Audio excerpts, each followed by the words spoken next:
आज जब एकता दौड़ देखी देश ने तो उसके पीछे कहीं ना कहीं विचारधारा की लड़ाई शुरू हो गई बीजेपी कांग्रेस में एक बार फिर। और अगर दिग्विजय सिंह एक तल्ख या एक तंज कसते हैं बीजेपी के ऊपर कि आप गोलवलकर या हेगडेवार को क्यों नहीं याद करते और पटेल को क्यों याद कर रहे हैं या महात्मा गांधी को क्यों याद कर रहे हैं, तो इसके पीछे एक चिंता भी है कांग्रेस की कि कहीं कांग्रेस के प्रतीकों पर, जो पारंपरिक कांग्रेस के प्रतीक हैं, उस पर कब्जा करके एक बड़ी सियासी लड़ाई का आगाज तो यहां पर नहीं हो रहा है। एबीपी न्यूज पर आज हम इस मुद्दे पर बहस करने जा रहे हैं कि क्या कांग्रेस के प्रतीकों पर मोदी कब्जा करने की कोशिश कर रहे हैं, मगर उससे पहले आइए देखते हैं ये रिपोर्ट।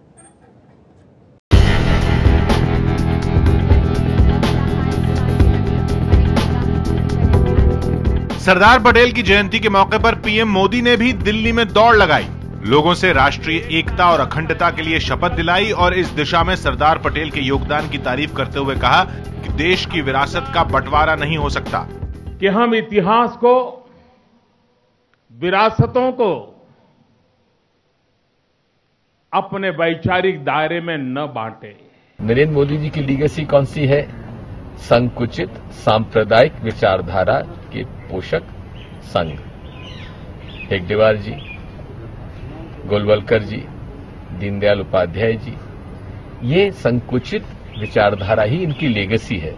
अब उस लीगेसी को भुलाकर अगर वो राष्ट्रीय लीगेसी जो है, इस देश की जो आत्मा है कांग्रेस की, अगर वो लीगेसी अपनाना चाह रहे हैं तो इस बात से तो हमको ये बात को बल मिलता है कि कम से कम वो अपनी भूल स्वीकार कर रहे हैं। पीएम मोदी अपनी भूल को स्वीकार कर रहे हैं या फिर कांग्रेस महासचिव दिग्विजय सिंह उन्हें समझने में भूल कर रहे हैं, इस बात पर कोई फैसला लेने से पहले पीएम मोदी के एक और नजरिए को गौर से सुनिए। स्वामी विवेकानंद के बिना रामकृष्ण परमहंस अधूरे लगते हैं। वैसे ही जब महात्मा गांधी को देखते हैं तो लगता है कि सरदार साहब के बिना गांधी भी अधूरे लगते हैं। ये एक अटूट नाता था, ये अटूट जोड़ी थी।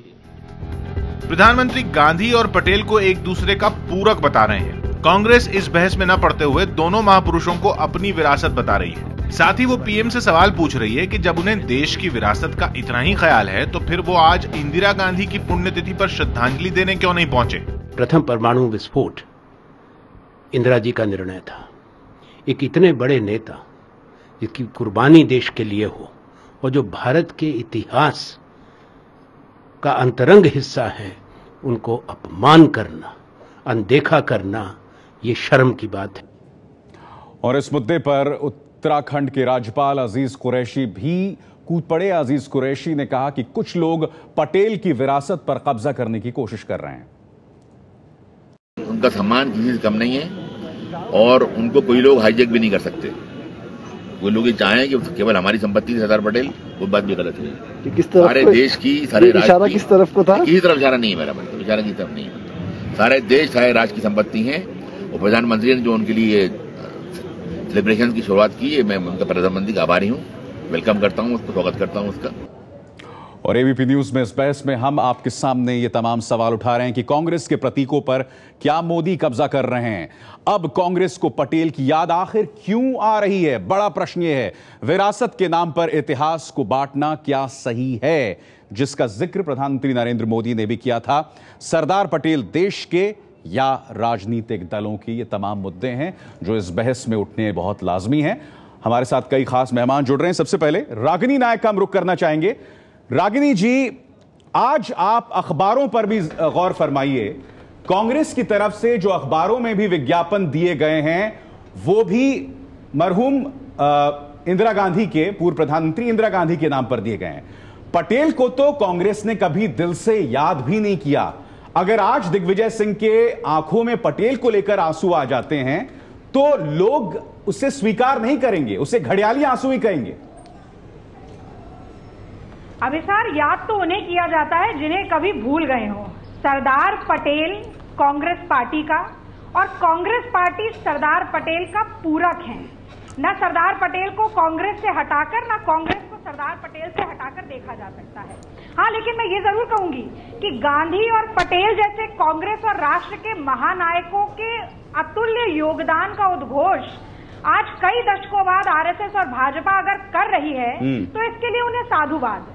इसका एक मतलब और एक आशय ये भी निकलता है कि अपरोक्ष रूप से कांग्रेस की विचारधारा और राष्ट्र के प्रति कांग्रेस की विचारधारा की प्रतिबद्धता को भी वो स्वीकारते हैं, इसके लिए भी साधुवाद। अब देखना ये होगा कि आखिर नरेंद्र मोदी जी को और भारतीय जनता पार्टी को आरएसएस को ये करने की जरूरत पड़ी क्यों।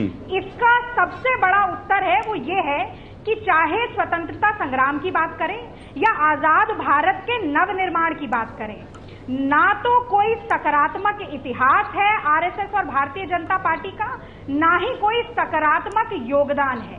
इसीलिए दूसरों की विरासत को, दूसरों के यश को हड़पने और उस पर डाका डालने की कोशिश। रागिनी, पहली बात, गांधी या पटेल दूसरों के कैसे हो गए? ये राष्ट्रीय नायक है, ये राष्ट्रीय नायक है। नहीं, मेरा सवाल आपसे पटेल पे था। बार बार कह रहे हैं कांग्रेस के प्रतीकों पर कब्जा, आपकी ही शब्दावली का इस्तेमाल कर रही हूं। ठीक है, ये बात इस देश के मानस पटल पर इंगित है कि पटेल, नेहरू, आजाद, लाल बहादुर शास्त्री, इंदिरा गांधी, राजीव गांधी, तमाम नेता कांग्रेस पार्टी से अलग करके देखे नहीं जा सकते, कांग्रेस की विचारधारा से अलग करके नहीं देखे जा सकते। मैं मगर पटेल के बारे में आपसे सवाल पूछ रहा था। पटेल को जो स्थान मिलना चाहिए था कांग्रेस के अंदर वो नहीं मिला। मैं आपसे यहां पर यही जानना चाहता हूं कि खुद नेहरू उनसे नाराज रहे, क्या एक ये बड़ी वजह थी कि पटेल को वैसा स्थान नहीं मिल पाया जैसा उन्हें मिलना चाहिए था? नेहरू जी के गुजरने पर संसद में अगर आप पटेल जी के भाषण को पढ़ेंगे या सुनेंगे तो पाएंगे। नहीं, उल्टा कह रही हैं आप शायद उल्टा कह रही हैं। सुनिए नहीं, आप उल्टा कह रही हैं। आप पटेल पहले गुजर गए थे। पटेल पहले गुजर गए। नहीं, हाँ, माफ कीजिएगा, ये गलत बात मैंने कह दी। पटेल का भाषण नेहरू के बारे में जो संसद में अगर आप उसे पढ़ेंगे और सुनेंगे तो पाएंगे कि उन्होंने ये बार बार कहा कि 40 साल, 4 दशक जिस भाईचारे के साथ नेहरू और मैंने स्वतंत्रता संग्राम में काम किया और इस देश के नवनिर्माण की नींव का पहला पत्थर अपने कंधे पर ढोया है, वही बताता है कि कांग्रेस की साझी विरासत क्या है। आप पढ़ के देखिएगा। उन्होंने ये भी कहा कि यदि 4 दिन भी पंडित नेहरू के साथ मेरी बातचीत नहीं होती थी तो ऐसा लगता था कि जीवन में कुछ खालीपन आ गया है। नहीं, मगर रागिनी, पटेल इसके अलावा और भी कई मिसालें हैं। मसलन हैदराबाद को लेकर, सैन्य कार्रवाई को लेकर हम सब जानते हैं कि नेहरू और पटेल में कितनी ज्यादा तलखी थी। पटेल ने किस तरीके से कश्मीर को लेकर सानिध्य में, उनकी छत्र छाया में इस देश की आजादी की लड़ाई लड़ी, आप उसे भूल जाना चाहते हैं। और मैं तो ये भी कहूंगी कि सरदार पटेल ने बिखरे हुए भारत को एक सूत्र में बांधने की जो कोशिश की और कामयाबी पाई, उसी भारत की अखंडता और एकता को बचाने के लिए इंदिरा गांधी शहीद हुई। चलिए, इसलिए आज की राकेश सिन्हा, चलिए, परम पूज्य है। ठीक है। और इंदिरा जी की जो श्रद्धांजलि है सरदार पटेल के प्रति, उससे बड़ी श्रद्धांजलि मोदी क्या देंगे, भारतीय जनता पार्टी क्या देगी, आरएसएस क्या देगी? चलिए, राकेश सिन्हा, मैं आपसे यहां पर जानना था, अनिल बलूनी भी हमारे साथ बीजेपी से, मगर राकेश जी मैं आपको जानना चाहता हूं, आप इसे एक बहुत ही जबरदस्त विरोधाभास नहीं देखते? क्योंकि चाहे सरदार पटेल हो, महात्मा गांधी हो, बुनियादी तौर पर कम से कम पटेल के को लेकर हमारे पास प्रत्यक्ष सबूत हैं कि आरएसएस की सोच से वो इत्तेफाक नहीं रखते थे, उनका लगातार दबाव था, उन्होंने बैन भी लगाया। तो जब प्रधानमंत्री नरेंद्र मोदी पटेल का महिमा मंडन करते हैं तो एक बहुत जबरदस्त विरोधाभास हम नहीं देखते यहां पर? देखिए, एक बात जान लीजिए, जब हम विरासत का मूल्यांकन करते हैं तो तथ्यों के आधार पर करते हैं, भावनाओं के आधार पर नहीं करते हैं। सरदार पटेल और राष्ट्रीय स्वयंसेवक संघ दोनों समान धर्मी थे। इसका एक उदाहरण यह है कि जब राष्ट्रीय स्वयंसेवक संघ से प्रतिबंध हटा, जो प्रतिबंध नाजायज था, नेहरू के दबाव में था, तब कांग्रेस वर्किंग कमेटी में सरदार पटेल के समर्थकों ने राष्ट्रीय स्वयंसेवक संघ के स्वयंसेवकों को शामिल होने के लिए आमंत्रण भेजा। ये कांग्रेस वर्किंग कमेटी का प्रस्ताव था। नहीं, जिससे गोलवलकर ने अस्वीकार कर दिया। नाजायज आप कैसे कह रहे हैं? नहीं, तब तो गोलवलकर ने उसे अस्वीकार कर दिया था। मैं जो आरएसएस ने जो विष बोया है उसके कारण महात्मा गांधी की हत्या हुई है। गुरु गोलवलकर को भी चिट्ठी लिख कर यह कहा था और तब जाके प्रतिबंध लगाया था। सुन लीजिए, सरदार पटेल ने साफ तौर पे कहा था संघ को सैकड़ों इल्जामों के लिए दोषी ठहराया जा सकता है पर गांधी हत्या के लिए दोषी नहीं ठहराया जा सकता है। ये भी कहा था कि संघ ने जो विष बोया है उसका अंजाम ये हुआ है। देखिए, सिलेक्टिव कोर्ट मत कीजिए। आप भी सिलेक्टिव कोर्ट मत कीजिए, बात पूरी कर लूं, आप भी मत कीजिए सिलेक्टिव कोर्ट। मैं अपनी बात पर थोड़ी पूरी कर लूं। देखिए, संघ जो कांग्रेस में एक धारा थी, सरदार पटेल की धारा थी, वह धारा राष्ट्रीय स्वयंसेवक संघ की विचारधारा से निकट मानी जाती थी। यही कारण है कि अजमेर में जब दंगा हुआ तो नेहरू और पटेल दोनों ने इस्तीफा दे दिया। नेहरू ने कहा मैं पटेल के साथ काम नहीं कर सकता हूं, पटेल ने कहा मैं नेहरू के साथ नहीं काम कर सकता हूं। नेहरू और पटेल दोनों दो दृष्टिकोणों का नेतृत्व कर रहे थे और पटेल का दृष्टिकोण नहीं, मगर पटेल का वो दृष्टिकोण आरएसएस से बिल्कुल भी करीब नहीं था। राकेश जी, चलिए मेरे साथ तमाम मेहमान हैं। पटेल जिस ढंग से राष्ट्रीय एकता और अखंडता की बात करते थे, 562 रियासतों को उन्होंने भारत में मिलाया। नहीं, चलिए मैं याद नहीं किया जाना मैं आपसे सवाल पूछूंगा। कुछ मुद्दे हैं यहाँ पर, तमाम खास मेहमान मेरे साथ बने हुए हैं, तमाम खास मेहमान मेरे साथ बने हुए हैं। इस मुद्दे को हम आगे भी बढ़ाएंगे, क्योंकि पटेल बनाम नेहरू, सवाल यह कि क्या पटेल को आरएसएस की सोच के साथ जोड़कर देखा जा सकता है, यह भी यहां पर एक अहम सवाल बना हुआ है। इस बहस पर हम बने हुए हैं। एक बहुत ही छोटे से ब्रेक के बाद लौटते हैं।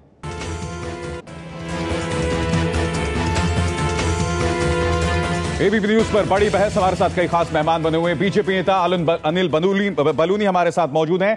अनिल जी, जैसा कि दिग्विजय सिंह ने कहा कि क्या अपनी जो हेगडेवार साहब या गोलवलकर साहब की सोच के लिए, उस विचारधारा के लिए, क्या प्रधानमंत्री नरेंद्र मोदी अब एक किस्म की माफी मांग रहे हैं?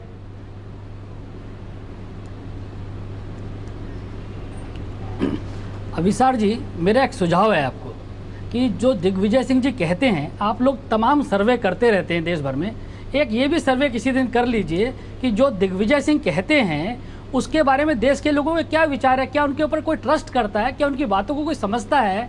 तो एक बार ये भी कर लीजिए। और मैं विश्वास के साथ कहता हूं कि 5% लोग भी देश के ऐसे नहीं होंगे जो दिग्विजय सिंह की बातों को गंभीरता से लेते होंगे। ठीक है, आप सवाल का जवाब दीजिए। वो कांग्रेस के नेता हैं, वो आपके मुख्य विपक्षी दल के नेता है, लिहाजा वो एक मुद्दा है। सवाल सीधा था कि क्या पटेल और कांग्रेस भी उनसे पल्ला ढालती थी पीछे वजह। देखिए अभिसार जी,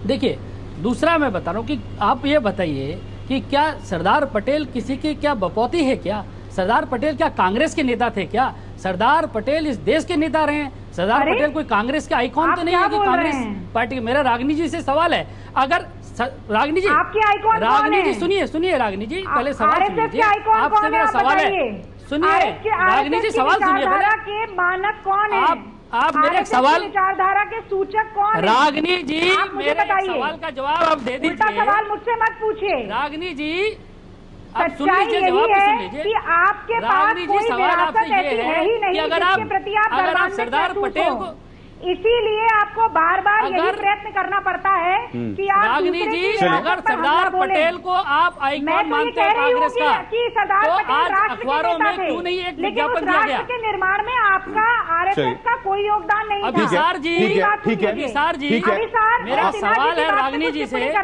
मैं आऊंगा आप दोनों के पास आऊंगा, मैं दोनों के पास आऊंगा। मेरे साथ मनोज झा भी हैं आरजेडी से। रागिनी, मैं लूंगा आपसे टिप्पणी, मैं लूंगा आप दोनों से टिप्पणी। मनोज झा, एक और पक्ष है हमारे साथ, मनोज झा। ठीक है, मनोज झा, क्या समय की बर्बादी है? नहीं, मनोज झा, मैं आपसे यहाँ पर जानना चाहता हूँ इस लड़ाई में क्यों नहीं विज्ञापन दिया आप लोगों ने? ठीक है मनोज झा, मैं आपसे जानना चाहता हूँ, ये जो वैचारिक लड़ाई यहाँ पर दिखाई देती है, इसे आप किस तरह से देखते हैं? क्या नरेंद्र मोदी गोलवलकर और हेगडेवार से आगे बढ़कर इन्हें अपनाना चाहते हैं, उन्हें हाशिए पर रखकर?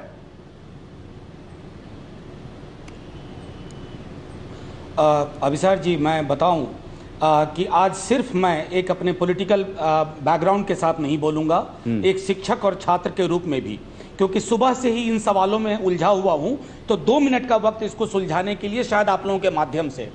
अवसाद और निराशा में आज के पूरे घटनाक्रम को मैं देखता हूं। एक विचारधारा जो जिंदा लोगों को एक दूसरे के खिलाफ खड़ा करती थी, करती रहती है, हम विरोध करते रहे। अब स्थिति ये हो गई है कि अब ऐतिहासिक नायकों को भी एक दूसरे के खिलाफ आप खड़ा कर रहे हैं। ये मैं समझता हूं, इसको हम कहते हैं ब्रूटल वॉर ऑन मेमोरी। मेरा जनरेशन, हम बिहार से पढ़े, हमने पटेल और नेहरू में कभी विभिन्नता नहीं जानी। इतिहास के छात्र होने के बाद समझा कि मतभेद थे, लेकिन उन मतभेदों को उन्होंने कभी भी इस तरह के आयाम नहीं दिए कि दोनों साथ नहीं काम कर सके। मुझे समझ में नहीं आ रहा है अगर वो हेडगेवार उनकी पूरी विरासत को खारिज करना चाहते हैं तो प्रतीकों का इस्तेमाल प्रतीकात्मक सिर्फ नहीं हो सकता है। प्रतीकों का इस्तेमाल अगर आप कर रहे हैं तो आपको वो जिंदगी जीनी पड़ेगी। मैं पुरजोर तौर पे इस बात की वकालत करता हूं कि चाहे नेहरू हो, पटेल हो, गांधी हो, वो कांग्रेस की भी विरासत नहीं है, वो इस मुल्क की विरासत है। लेकिन उनको जो लोग इस विरासत को फोटो के साथ छापना चाहते हैं उनको अपने मनसा वाचा कर्मणा उसमें जीना पड़ेगा। ये नहीं होगा कि आप एचआरडी मिनिस्टर के साथ बैठ चलिए मनोज जी, दिमाग बहुत ही संक्षिप्त में इस बात का जवाब दें। कोशिश करें क्या और ये भी कहें क्या कांग्रेस के प्रतीकों का इस्तेमाल को आप कांग्रेस मुक्त भारत मोदी के अभियान से जोड़ के देखना चाहेंगे?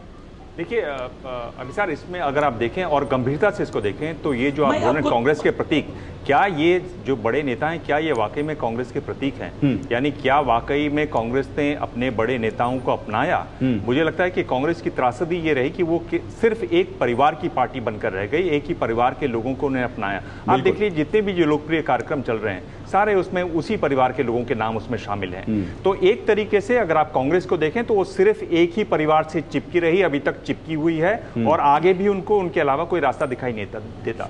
दूसरी तरफ आपके पास दूसरी तरफ अभिसार दूसरी तरफ आपके पास एक नए नेता आए हैं जो जहां भी उनको सही मिलेगा सबको वो लगातार अपनी तरफ अपने साथ शामिल करेंगे। जब वो शामिल करेंगे उसमें भी अगर आप विस्तार देखेंगे तो उसमें उनको ऐसी चीजें सुनने को मिलेंगी, ऐसी चीजें दिखाई देंगी जो उनकी आइडियोलॉजी से मेल नहीं खाती हैं, लेकिन वो उनको लेकर आगे बढ़ रहे हैं। ये मुझे लगता है कि अच्छी बात इस तरीके से है कि इस मौके से लोग एक बार फिर हमारे इतिहास, करीबी इतिहास पर बारीकी से तो आप ये नहीं मानते कि इससे विवाद पैदा होगा? चलिए रागिनी नायक से भी मैं इसकी प्रतिक्रिया लूंगा कि क्या कांग्रेस आंशिक तौर पर अपने नायकों को देखती है।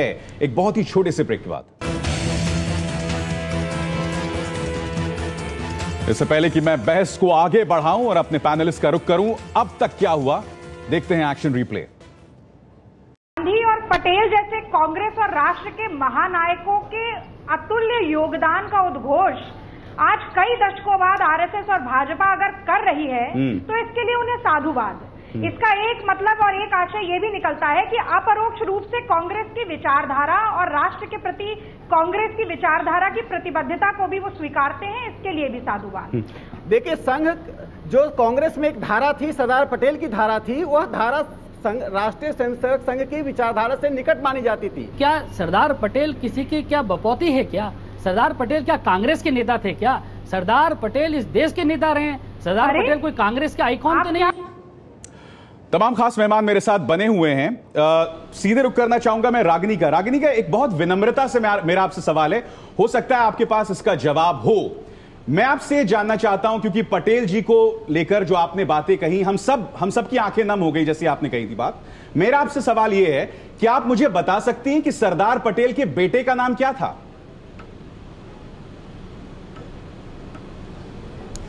सरदार पटेल के बेटे का नाम आप सिन्हा साहब से भी पूछिए। मैं पूछूंगा। अनिल बलूनी नहीं।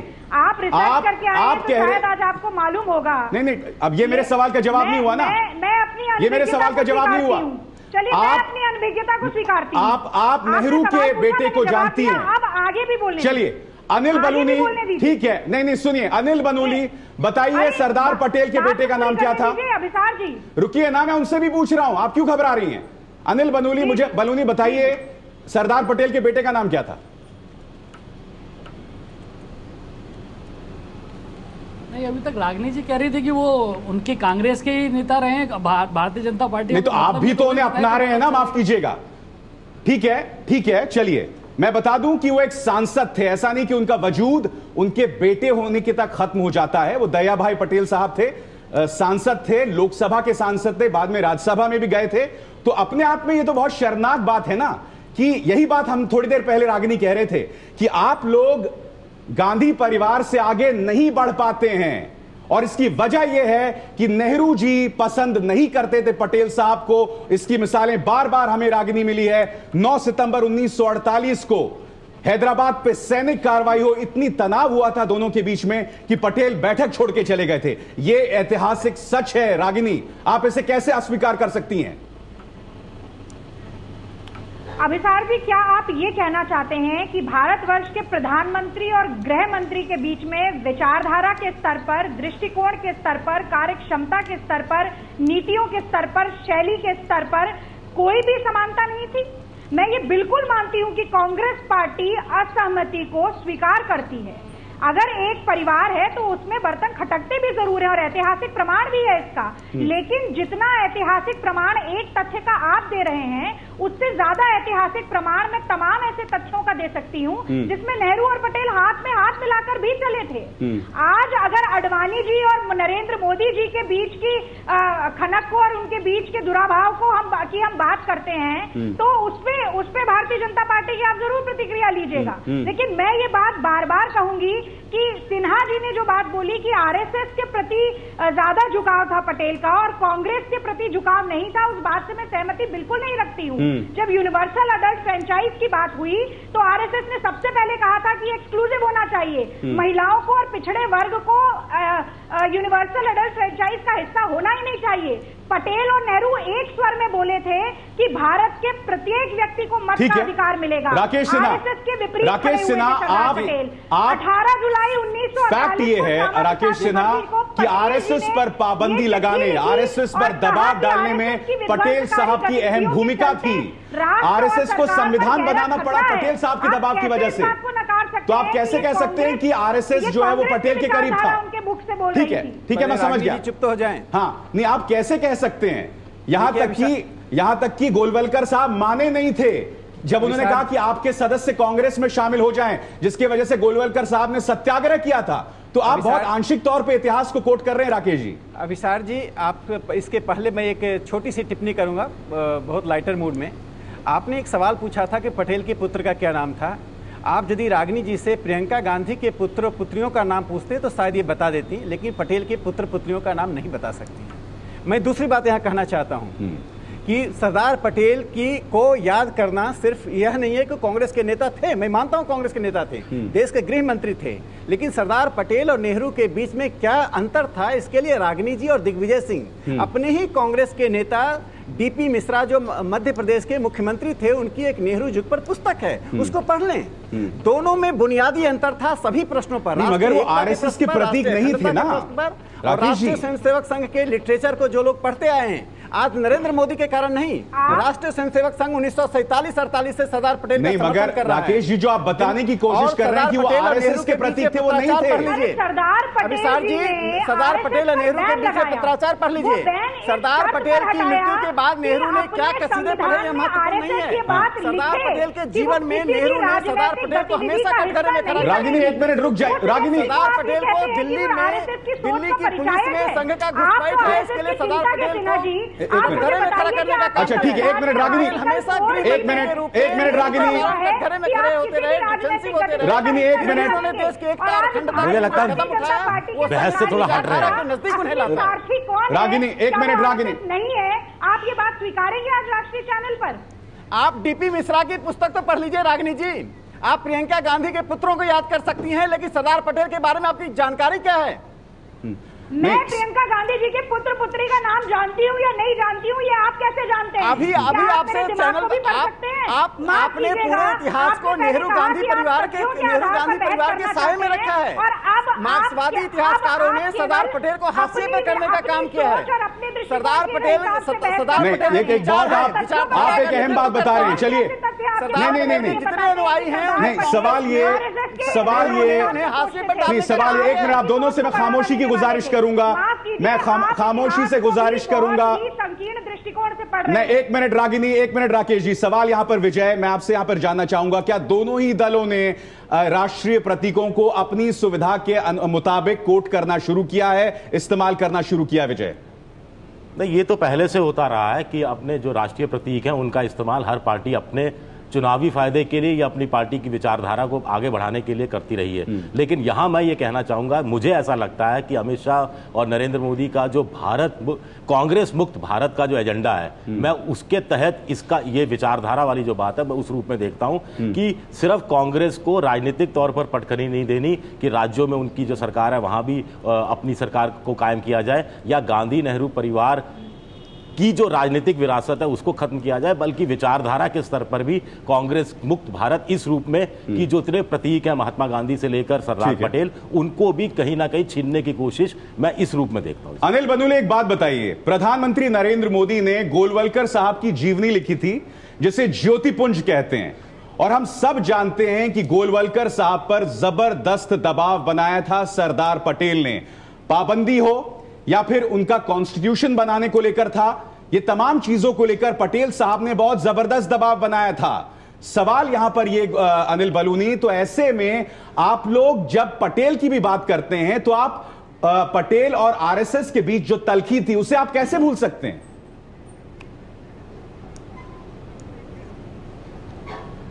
देखिए अभिसार जी, जब से हमारी सरकार केंद्र में आई है, हम हर वक्त कहते आए हैं कि सबका साथ सबका विकास, 125 करोड़ जो देशवासी है वो सब एक हैं।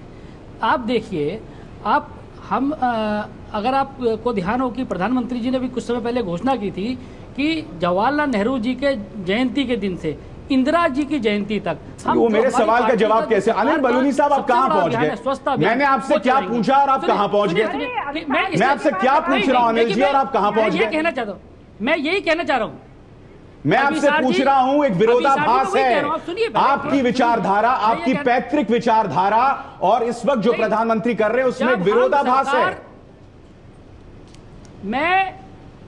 मैं वही, आप सुनिए मेरी बात, मैं यही कह रहा हूं कि हम लोग जब सरकार में आ गए हैं तो हमारे लिए हो सकता है देश के अंदर अन्य विचारधाराएं भी हों, लेकिन मतलब विचारधारा बुनियादी तौर पर आपकी विचारधारा नहीं थी, आप मान रहे हैं वो सब एक हैं। सुनिए अभिसार, नहीं, चूंकि सरकार में आ गए इसलिए अब ये सब करना है। नेताओं में कभी इतनी हिम्मत रही है कि कभी कांग्रेस, कभी कांग्रेस के नेताओं में इतनी हिम्मत रही है कि दीनदयाल जी या श्यामा प्रसाद मुखर्जी के नाम से कोई कार्यक्रम शुरू कर सके। चलिए, तमाम खास मेहमान मेरे साथ बने हुए हैं। बहस बहुत दिलचस्प जारी है, यहां पर प्रतीकों की लड़ाई है, मगर जैसा कि विजय कुछ देर पहले बता रहे थे हमें कि क्या इस प्रतीक के जरिए कांग्रेस के वजूद पर हमला तो नहीं कर रहे हैं प्रधानमंत्री नरेंद्र मोदी? लौटते हैं एक छोटे से ब्रेक के बाद।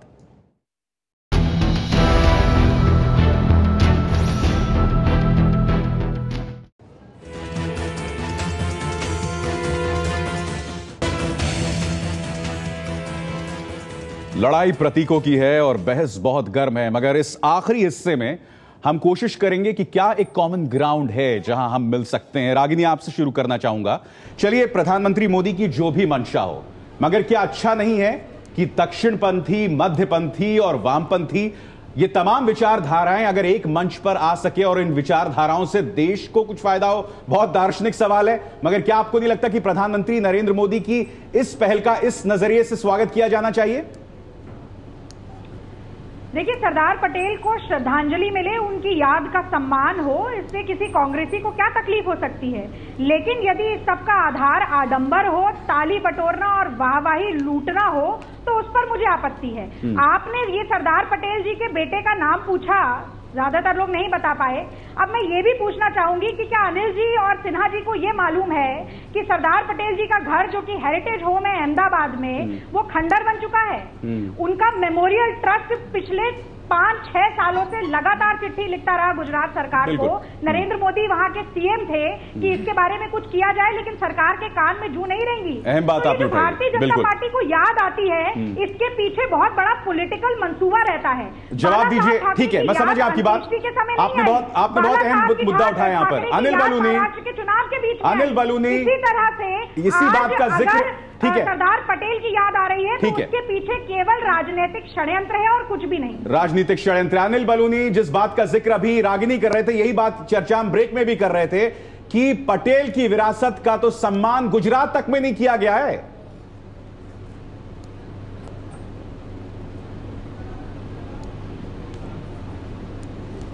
सुन पा रहे हैं आप अनिल?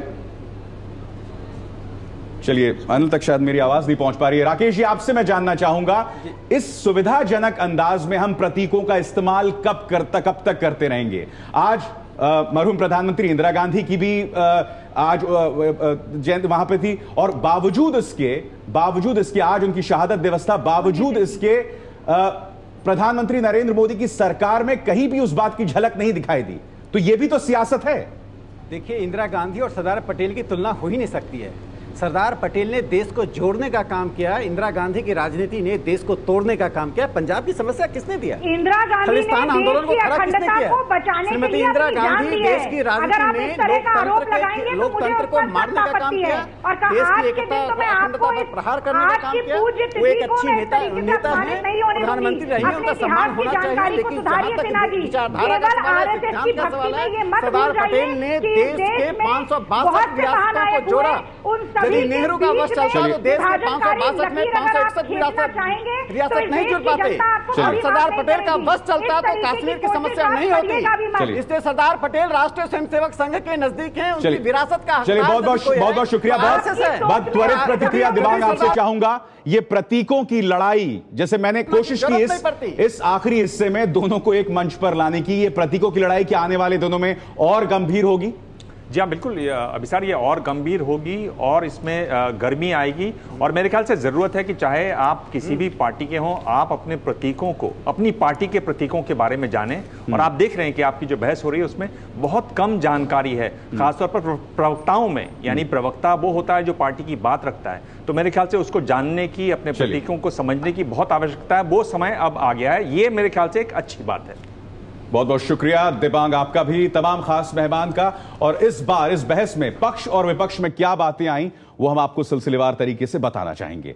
रागिनी नायक जो कांग्रेस से, उन्होंने कहा मोदी पटेल की विचारधारा का विरोध करते रहे हैं, लेकिन अब मोदी पटेल की तारीफ कर रहे हैं। अनिल बलूनी बीजेपी से कहते हैं कि पटेल सिर्फ कांग्रेस के नहीं देश के नेता थे, सरकार ने उनके काम को जनता तक पहुंचाने की कोशिश की है।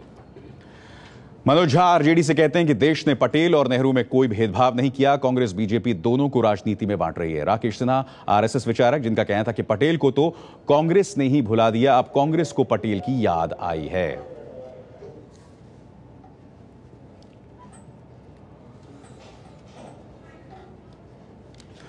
तो बड़ी बहस में बस इतना ही, मगर एबीपी न्यूज पर खबरों का सिलसिला जारी है।